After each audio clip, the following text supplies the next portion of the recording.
मधुबन स्थित सरस्वती शिशु विद्या मंदिर पंचदश वार्षिक उत्सव अनुष्ठित हो पौर सदन में आयोजित यह उत्सव में मुख्य अतिथि रूपे योगदान करते अवसरप्राप्त प्राध्यापक सुधांशु शेखर त्रिपाठी, मंडल शिक्षाधिकारी प्रमोद कुमार कर सम्मानित अतिथि, शिक्षा विकास समितिर खोर्धा जिला सह प्रमुख सुदर्शन मिश्र, विद्यालय परिचालना समितिर सभापति डॉ सुनील चक्रवर्ती, संपादक पुरुषोत्तम नायक मुख्य वक्ता रूपे जोग देइथिले।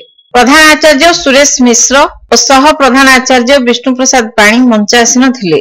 उपसभापति प्रसन्न कुमार नायक, सह संपादिका दीप्ति मिश्र, कोषाध्यक्ष देवेंद्र कुमार विशोई, सभ्य सुभाषिष त्रिपाठी, सभ्य अंजलि रथ, संकुल संयोजक अरविंद दास, जिला सह प्रमुख दीनबंधु त्रिपाठी, मातृभारतर सभापति, उपसभापति, संपादिका, सह संपादिका, समस्त सभ्या, विद्वत परिषदर सभापति, संपादक प्रमुख अतिथि रूपे जोग देइथिले। राष्ट्रीय स्वयंसेवक संघर प्रांत कार्यकारिणी सभ्य राजकिशोर साहू प्रदीप प्रज्वलन पूर्वक उत्सवर शुभारंभ करथिले। शिशु मानक द्वारा एकात्मक स्तोत्र और जगन्नाथाष्टकम गान करा जायथिला। सह प्रधान आचार्य अतिथि परिचय प्रदान करथिबा बेले संपादक स्वागत भाषण देइथिले और प्रधान आचार्यों द्वारा वार्षिक विवरणी पाठ करा जायथिला। मुख्य अतिथि और सम्मानित अतिथि विद्यालय विकास यात्रा संपर्कित तथ्यावली उन्मोचन करथिले। पूर्वतन छात्री सुश्री पायल प्रियदर्शिनी पल्लई कंठ संगीत परिवेषण करथिले। अतिथि और वक्ता मानक द्वारा उद्बोधन पर धन्यवाद अर्पण करथिले परिचालना कमिटी सभ्या अंजलि रथ।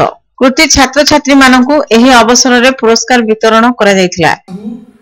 600 रु 550 एक 3 दिन सतगड़ा कलकत्ते स्वागत करिया एक स्टेज ऊपर शुभंकर बेहरा आईकर पिता से आशीर्वाद पुरस्कार 86 सतगड़ा तादेश स्थान शिशु परीक्षा देइतिले ता भितरे छात्र छात्री माने जोग, पिरामिड, नृत्य, संगीत और नाटक परिवेषण करथिले। प्रधान आचार्य श्री मिश्र, प्रमुखा झरणा सेनापति एवं गुरुजी और गुरुमा माने कार्यक्रम परिचालना करथिले। 10म श्रेणी छात्री प्रियांशी प्रियदर्शिनी स्वाई को अकाल वियोग रे आत्मार सद्गति कामना करी शोक सभा करा जायथिला।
मुखं भास्करं धीमरूपम्